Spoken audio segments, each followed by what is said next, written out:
दोस्तों, क्या देश की राजधानी दिल्ली के सबसे हाई प्रोफाइल और ऐतिहासिक इलाके लाल किले जैसे हिस्से में ब्लास्ट करके आतंकियों ने ऑपरेशन सिंदूर का बदला लिया है? ये बात मैं नहीं कह रही हूं दोस्तों, खुद मोदी सरकार के मंत्री कह रहे हैं। क्या प्रधानमंत्री मोदी को ऐसे माहौल में, ऐसे वक्त में बिहार चुनाव के लिए प्रचार करना चाहिए था?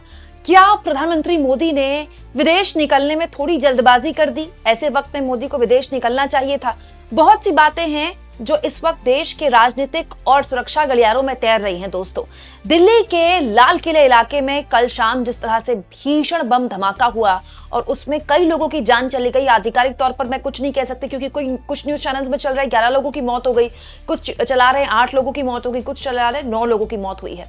लेकिन ये बात सच है कि 8 से 9 लोगों की मौत तो हुई ही है। लेकिन इसके बाद न केवल प्रधानमंत्री नरेंद्र मोदी की कार्यशैली बल्कि गृह मंत्री अमित शाह पर भी गंभीर सवाल विपक्ष के नेताओं ने खड़े कर दिए हैं। दोस्तों, इसके अलावा इस पूरे मामले में कांग्रेस पार्टी के फायर ब्रांड सांसद गौरव गोगोई ने किस तरह से मोदी सरकार को आड़े हाथों लिया, ये मैं आगे आपको बताऊंगी। लेकिन सबसे पहले सबसे इंपॉर्टेंट बयान इस वक्त का आपके सामने में रखना चाहती हूँ जीतन राम मांझी का। दोस्तों, जीतन राम मांझी न केवल एनडीए के सहयोगी हैं बल्कि केंद्र सरकार में मंत्री भी हैं। उन्होंने बिहार में गया जी में वो इस वक्त मौजूद हैं। उन्होंने एक बहुत ही बड़ा बयान दे दिया है दोस्तों। मांझी के हिसाब से आतंकियों की नजर लंबे समय से राष्ट्रीय राजधानी पर थी। आगे उन्होंने कहा, आतंकवादियों की नजर लंबे समय से दिल्ली पर थी। आज ये घटना घटी क्योंकि वे इसमें कामयाब हो गए। ये एक साजिश का हिस्सा है। आतंकवादी ऑपरेशन सिंदूर का बदला लेना चाहते हैं। मतलब मांझी का ये बयान दोस्तों औपचारिक बयान माना जाएगा क्योंकि वो भारत सरकार में मंत्री हैं। तो भारत सरकार के मंत्री कह रहे हैं कि राष्ट्रीय राजधानी पर, देश की राजधानी पर आतंकियों की लंबे समय से नजर थी। ये तो बहुत बड़ी बात है। ये कब हुआ? क्या कोई अलर्ट जारी हुआ था? दिल्ली पुलिस को कोई अलर्ट था क्या? और दोस्तों, अलर्ट था तो फिर इस तरह की घटना कैसे हो गई? और औपचारिक तौर पर ये बात बोलकर जीतन राम मांझी स्वीकार कर रहे हैं कि यह आतंकी हमला था। क्योंकि दोस्तों, ये बहुत बड़ा बयान है। आगे वो कहते हैं कि बहुत लंबे टाइम से उनकी नजर थी राष्ट्रीय राजधानी पर और वो ऑपरेशन सिंदूर का बदला लेना चाहते थे। अब वो कामयाब हो गए। मतलब आतंकी हमला करने में कामयाब हो गए। ये भारत सरकार के, मोदी सरकार के मंत्री कह रहे हैं, मीडिया में खुद आकर कह रहे हैं। तो ये तो बड़ी चिंताजनक बात है। अव्वल एक इतना बड़ा अलर्ट अगर दिल्ली में था तो गृहमंत्री बिहार में क्या कर रहे थे पिछले कई हफ्तों से? दूसरा सवाल, क्या आतंकियों की इतनी औकात हो गई, इतनी उनकी हैसियत हो गई कि वो ऑपरेशन सिंदूर का बदला लेते हैं? तीसरा सवाल, ऑपरेशन सिंदूर तो पीएम मोदी ने बोला था कि खत्म नहीं हुआ है, ऑपरेशन सिंदूर जारी है।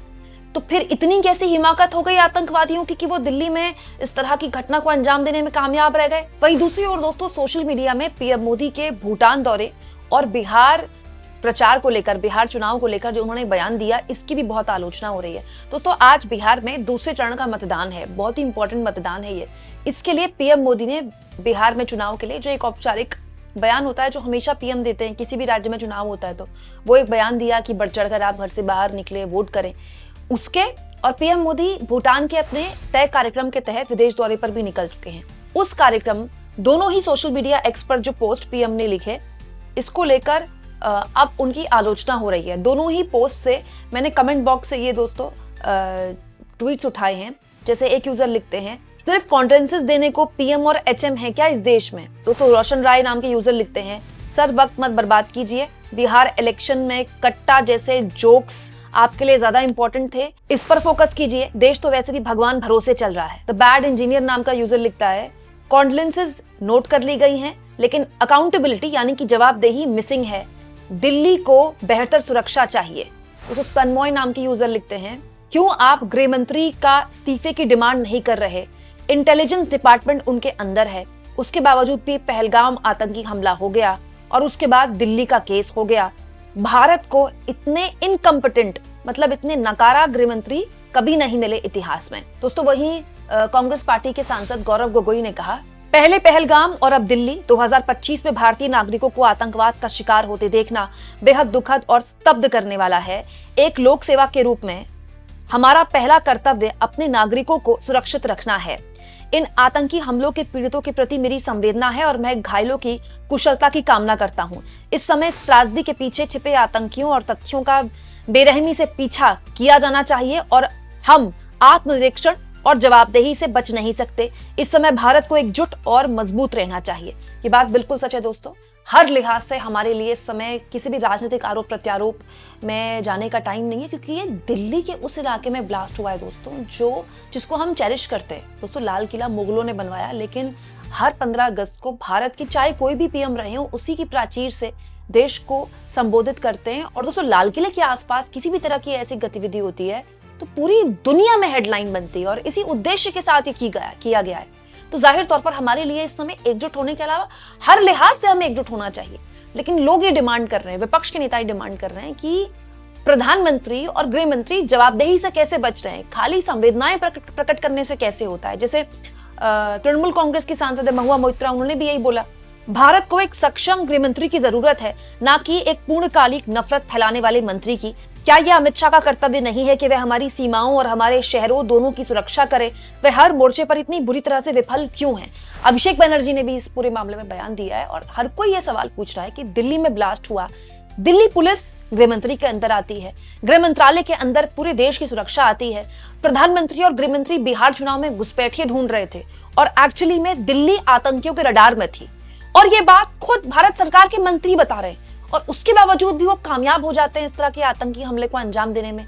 हालांकि इसको हमको यहां भी नोट करना चाहिए दोस्तों कि फरीदाबाद में जिस तरह से बड़े लेवल पर, बड़े स्तर पर विस्फोटक बरामद हुआ, उसके बाद से ही शक की सुई और एक तरह से आप कह सकते हैं अलर्ट पर आ गई होंगी सुरक्षा एजेंसियां, और जाहिर तौर पर एजेंसियों की पूरी कोशिश होगी कि उसको पकड़ लिया जाए। लेकिन जाहिर तौर पर ये जो घटना हुई, ये दुखद है, चिंताजनक है, और एक राष्ट्र के तौर पर भी हमें सोचने की जरूरत है। यहाँ पर एक और चीज मैं आपको बताऊं दोस्तों कि दिल्ली में ये सब कुछ तब हो रहा है जब दिल्ली में न जाने कितने इंजन दौड़ रहे हैं।